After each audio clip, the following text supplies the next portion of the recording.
नमस्कार साथियों। आज का हमारा टॉपिक है पाचन तंत्र, digestive system. Digestive system very very most important है फॉर डिफरेंट एग्जाम। इसमें सबसे पहले हम जानेंगे कि पाचन तंत्र होता क्या है। पाचन तंत्र का मतलब है शरीर के ऐसे अंगों का समूह जो भोजन पचाने में सहायक होते हैं। उन्हें सामूहिक रूप से पाचन तंत्र कहते हैं, जिसमें आपका जो कॉम्प्लेक्स मटेरियल होते हैं, जो आपके खाने में कॉम्प्लेक्स मटेरियल होते हैं, जटिल पदार्थ, उन जटिल पदार्थों को सरल पदार्थों में कन्वर्ट करना किसका काम है? पाचन का काम है। लेकिन जितने भी जटिल पदार्थ होते हैं वो सारे के सारे पदार्थ सरल पदार्थों में नहीं टूटते हैं। इसलिए कुछ पदार्थ ऐसे होते हैं जो आकार में छोटे हों और जिनका पाचन ना हो सके, उन्हें हम अवशोषण करते हैं। क्या करते हैं हम? अवशोषण करते हैं। छोटे आकार के छोटे पदार्थ कौन-कौन से हो सकते हैं? जैसे जल हो गया, विटामिन हो गया, खनिज हो गया। ये आकार में बहुत छोटे होते हैं, तो इनका क्या होता है? अवशोषण होता है। क्या होता है? एब्जॉर्प्शन होता है। अवशोषण को हम क्या बोलते हैं? एब्जॉर्प्शन बोलते हैं। इनका एब्जॉर्प्शन होता है। पाचन एक फिजिकल और केमिकल रिएक्शन है। फिजिकल का मतलब जैसे कि आप खाना खाते हो, तो आपके जो जबड़े होते हैं, जिसमें दो जबड़े होते हैं, एक जबड़ा ऊपर का फिक्स रहता है और नीचे वाला जो जबड़ा होता है वो मूवमेंट करता रहता है, जिसे जॉ बोलते हैं। वो मूवमेंट करता रहता है, उसी की वजह से आप खाने को चबाते हो, च्युइंग करते हो। और आपके जब खाना खाते हो तो आपके मुख के अंदर जो माउथ है, माउथ के अंदर क्या होते हैं? ग्लैंड होती हैं, जिनको सैलिवरी ग्लैंड कहते हैं। उनमें से कुछ रस निकलता है जिसे एंजाइम कहते हैं, जो खाने को पचाने का काम करता है। क्या होता है? जब आप मुख गुहा से मुख गुहा से खाना स्टार्ट करते हो, खाना खाना स्टार्ट करते हो, तो इसके अंदर कुछ रस होते हैं। क्या होते हैं? कुछ रस होते हैं। वो रस क्या करते हैं? खाने को पचाने का काम करते हैं। जैसे जब मुख गुहा में जाएंगे तो बहुत सारे रस निकलते हैं, जैसे टाउलिन हो गया, म्यूलिन हो गया, डाइस्टेज हो गया, लाइसोसोम हो गया। ठीक है, ये कुछ रस निकलते हैं जिनको एंजाइम बोलते हैं। इनका काम होता है कि खाने में उपस्थित अलग अलग पदार्थों को क्या करना? डाइजेस्ट करना या किसी पदार्थ में कन्वर्ट करना। पाचन का जो मुख्य काम होता है, जो आपका फूड है, जो आपका फूड है, उस फूड से एनर्जी का फॉर्मेशन करना। एनर्जी को फॉर्मेशन करना क्या काम होता है? किसका काम होता है? पाचन का काम होता है, डाइजेशन का काम होता है। बेसिकली डाइजेशन सिस्टम दो भागों से मिलकर बना है। जो आपका डाइजेशन सिस्टम होता है वो दो भागों से मिला है। एक भाग है आपका एलिमेंट्री कैनाल। क्या नाम है? एलिमेंट्री कैनाल, जिसको आहार नाल बोलते हैं। दूसरा भाग होता है आपका डाइजेस्टिव ग्लैंड। कुछ पाचक ग्रंथि होती हैं जिनमें से कुछ रस निकलता है, एंजाइम जिसे बोलते हैं। वो एंजाइम छोटे छोटे पदार्थों में खाने में उपस्थित छोटी छोटी चीजों को क्या करता है? कन्वर्ट करने का काम करता है। ओके। जैसे कि आहार नाल, आहार नाल क्या होता है? Alimentary canal. खाना जिस जिस रास्ते से पास होके जाएगा उसको बोलते हैं आहार नाल। जो आपके आहार नाल का मतलब हो गया, जैसे कि ये मुख गुहा है, यहाँ से खाना पास होके जाएगा, तो सबसे पहले आहार नाल का कौन सा पार्ट हो जाएगा? मुख गुहा हो जाएगा, जिसे बोकल केविटी कहते हैं। क्या कहते हैं? बोकल केविटी। पहला पार्ट तो ये हो गया, बोकल केविटी। फिर खाना यहाँ से कहाँ से जाएगा?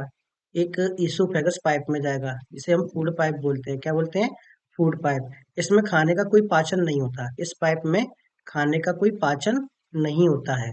इसका पाइप का काम होता है कि मुख गुहा से खाने को क्या करना? लेके आना, और जो आपका अमाशय है, स्टमक है, इस स्टमक में खाने को, फूड को भेजाना। ठीक है। और भोजन के कई नाम होते हैं, जैसे कि यहाँ पे आपने खूब खाना खाया, खाना चबाया, खाना चबाने के बाद यहाँ पे जो खाना उपस्थित होता है उसे मोलस बोलते हैं। क्या बोलते हैं? मोलस। ठीक है। अब ये मोलस पेट में जाएगा, पेट से छोटी आंतों में जाएगा, छोटी आंत से बड़ी आंत में जाएगा। ठीक है। फिर क्या कहते हैं? रेक्टम में जाएगा, फिर एनस के थ्रू बाहर निकल जाएगा। तो खाना जिन जिन रास्तों से होके जाता है, क्या होता है? जिन रास्तों से होके जाता है जिन रास्तों से होके जाता है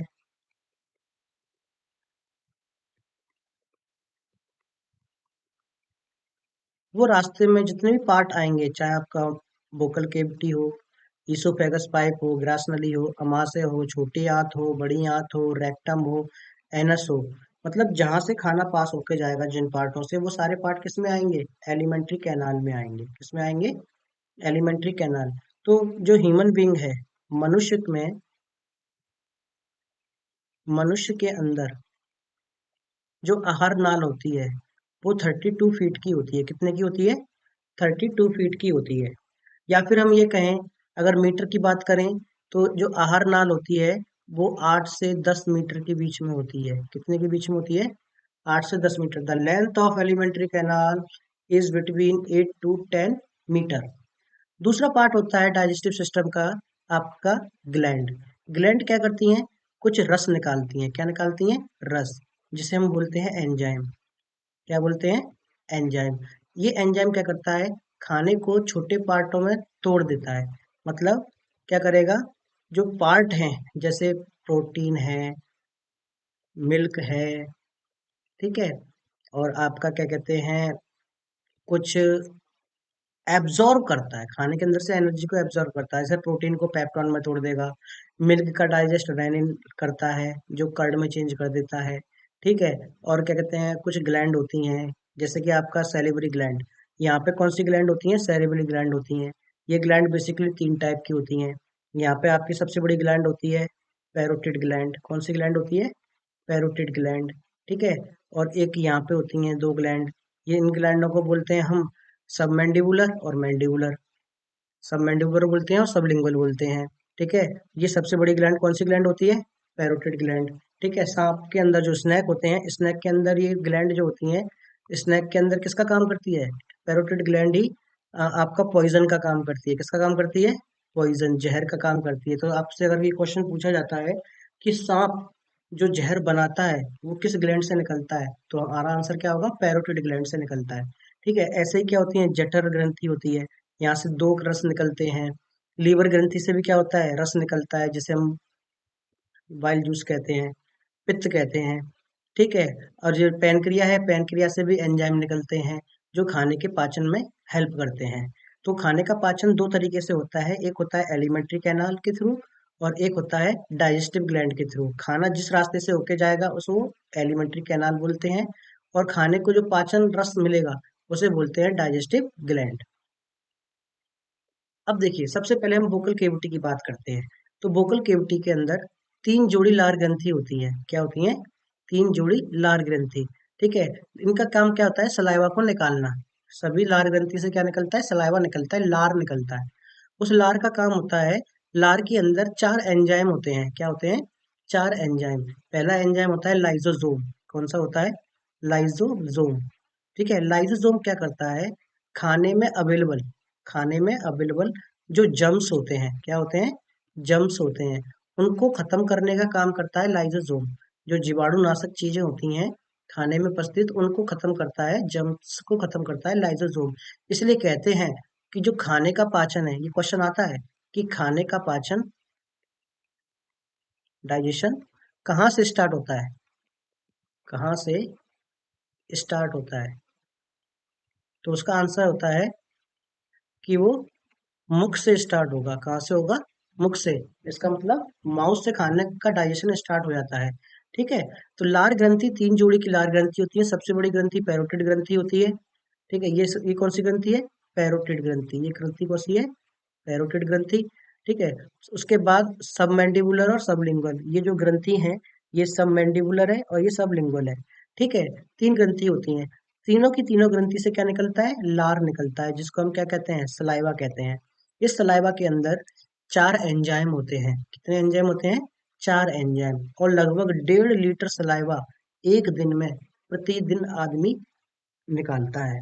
लेकिन छोटे बच्चों में ये सलाइवा ज्यादा होता है, इसलिए आप देखते होंगे छोटे बच्चे जो होते हैं वो, उनके सलाइवा निकलता ही रहता है, क्योंकि वो खाना तो खाते नहीं है, दूध पीते हैं, ठीक है। और वो कहीं पे भी क्या कहते हैं, कहीं किसी सरफेस के ऊपर वो अपना मुंह लगा देते हैं, कुछ भी चीज खा लेते हैं, ठीक है, और बिना हाथ धोए हुए कर लेते हैं, तो जो लाइसोसोम उनके अंदर ज़्यादा बनता है, जिसकी वजह से वो जो जीवाणु मारने की क्षमता होती है उनके अंदर ज़्यादा होती है।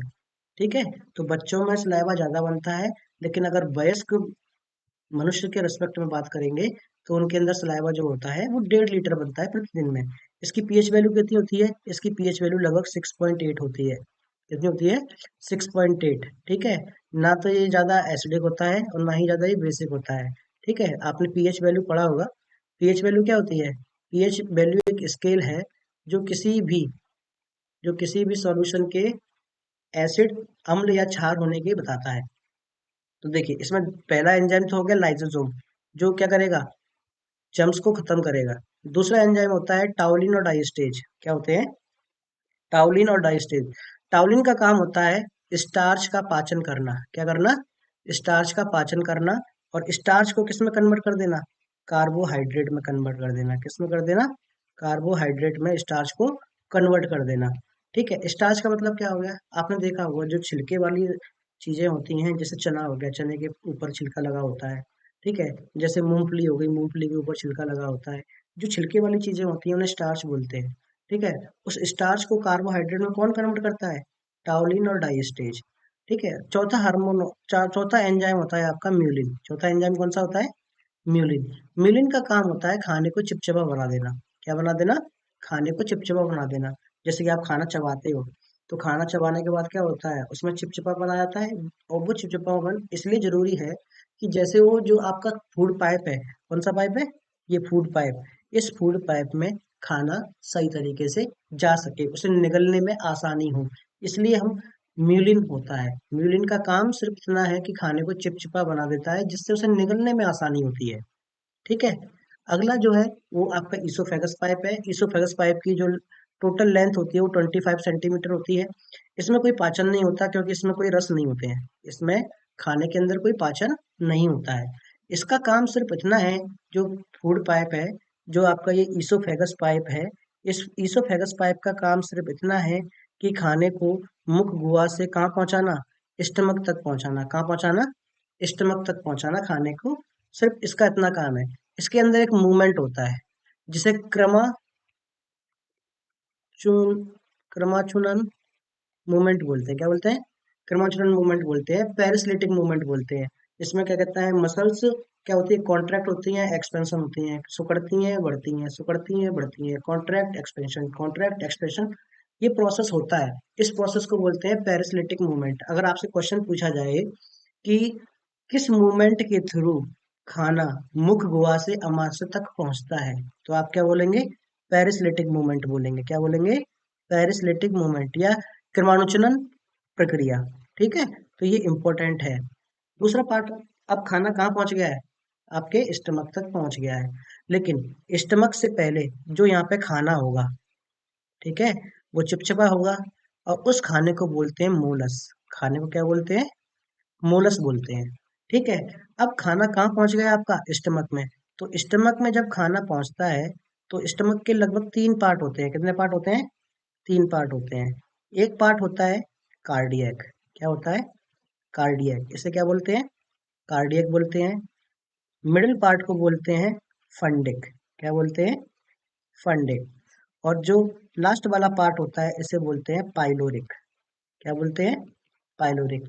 इसी मिडल पार्ट के अंदर कुछ रूजी होती हैं। क्या होती है? एक तरीके से कांटेदार संरचना होती है, उसे रूजी बोलते हैं। क्या बोलते हैं? रूजी। ये क्या हो गया? रूजी हो गई। ठीक है जी। इस रूजी का काम होता है खाने को 4 घंटे तक अपने पास रखना। क्या करना? खाने को 4 घंटे तक अपने पास रखना। जो स्टमक होता है, इसकी आंतरिक दीवार, क्या, इसकी आंतरिक दीवार जो होती है, उस पे लगा होता है म्यूकस। क्या लगा होता है? म्यूकस। क्या लगा होता है? म्यूकस। जिससे कि जो पेट में भरा हुआ HCl है, क्या है? पेट में भरा हुआ HCl, हाइड्रोक्लोरिक अम्ल, उससे पेट की दीवारों को सपोर्ट मिल सके, उससे पेट की दीवारें खराब ना हो। क्योंकि एसिडिक मीडियम एक जो हाइड्रोक्लोरिक एसिड होता है, ये क्या होता है? एसिडिक होता है, हाईली एसिड होता है ये, ठीक है, जिसकी पीएच वैल्यू लगभग 0 1 के बराबर होती है, तो बहुत ही एसिडिक होता है ये, किसी को भी गलाने की क्षमता रख सकता है, ठीक है। लेकिन जब जो लेयर है, इनर लेयर है, आंतरिक परत है, आंतरिक दीवार जो है पेट की, वो किससे लगी होती है? म्यूकस से लगी होती है, जिसकी वजह से जो HCl है वो दीवारों का कुछ बिगाड़ नहीं पाता है, ठीक है। HCl का काम क्या होता है जी? देखिए, यहाँ पे आपका खाना आ गया, ठीक है। खाने में क्या है इस समय? क्या टाउलिन है? क्या है जी? टाउलिन। क्योंकि जो आपकी सैलिवरी ग्लैंड होती है, लार ग्रंथि जो होती है, वो सबसे ज्यादा टाउलिन निकालती है। तो जो मोलस आएगा उसमें सबसे ज्यादा क्या होगा? टाउलिन होगा। तो HCl जो होता है, HCl का काम होता है इसके प्रभाव को खत्म कर देना। क्या कर देना? प्रभाव को खत्म कर देना। HCl का काम होता है टाउलिन के प्रभाव को खत्म कर देना और फूड को छोटे छोटे पार्ट्स में ब्रेक कर देना। क्या कर देना? ब्रेक। Break food. फूड को छोटे छोटे पार्ट्स में क्या कर देना? ब्रेक कर देना। ये टॉलिन का काम होता है, ठीक है। दूसरे बारे में आएंगे। दूसरा पार्ट फंडिक होता है, ये रूजी होती है, जैसे कि कांटे नुमा संरचना है। इसमें जो आपके फूड पार्टिकल है वो थोड़ी समय तक क्या करते हैं? स्टोर करके रखते हैं, लगभग 4 घंटे। कितने घंटे? 4 घंटे। तो फंडिक में क्या होता है जी? रूजी होती है। क्या होती है? रूजी। और इस रूजी में जो खाना होता है, क्या होता है? खाना, वो लगभग 4 घंटे तक, कितने घंटे तक? 4 घंटे तक ठहरता है। क्या करता है?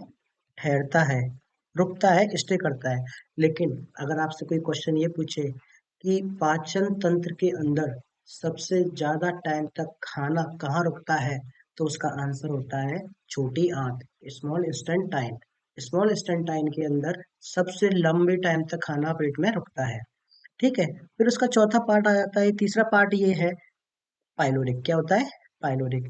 इसके अंदर पाइलोरिक पार्ट के अंदर कुछ गैस्ट्रिक ग्लैंड होती हैं, जठर ग्रंथि बोलते हैं। ये जो मैं बना रहा हूँ, ये क्या है?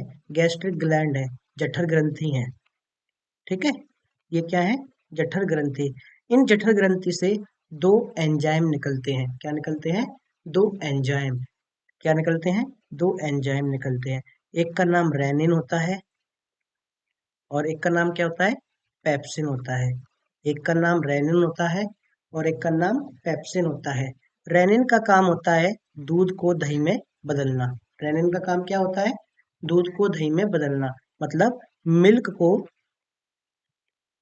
मिल्क को कर्ड में कन्वर्ट कर देता है कौन? रेनिन। लेकिन पेप्सिन क्या करता है? पेप्सिन प्रोटीन को पेप्टोन में कन्वर्ट कर देगा। किस में कर देगा? प्रोटीन को पेप्टोन में कन्वर्ट कर देगा। कौन? आपका पेप्सिन, ठीक है।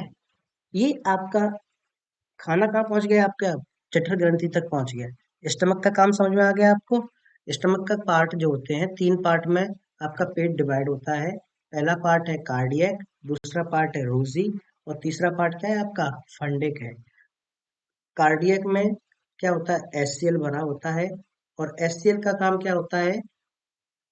जो फूड पाइप से फूड पाइप से जो खाना आ रहा है उसमें टॉलिन ज्यादा है, तो टॉलिन की मात्रा को कम कर देना और जो खाने में को छोटे छोटे पार्ट में तोड़ देना, ठीक है।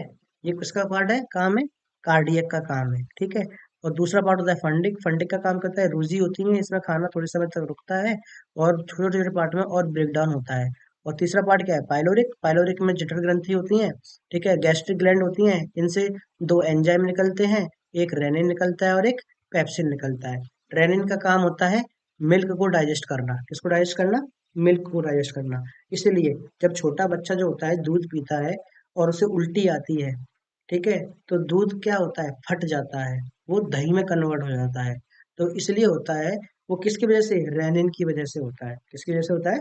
रेनिन की वजह से, ठीक है। और पेप्सिन का काम क्या है? प्रोटीन को पेप्टोन में कन्वर्ट कर देना, ठीक है।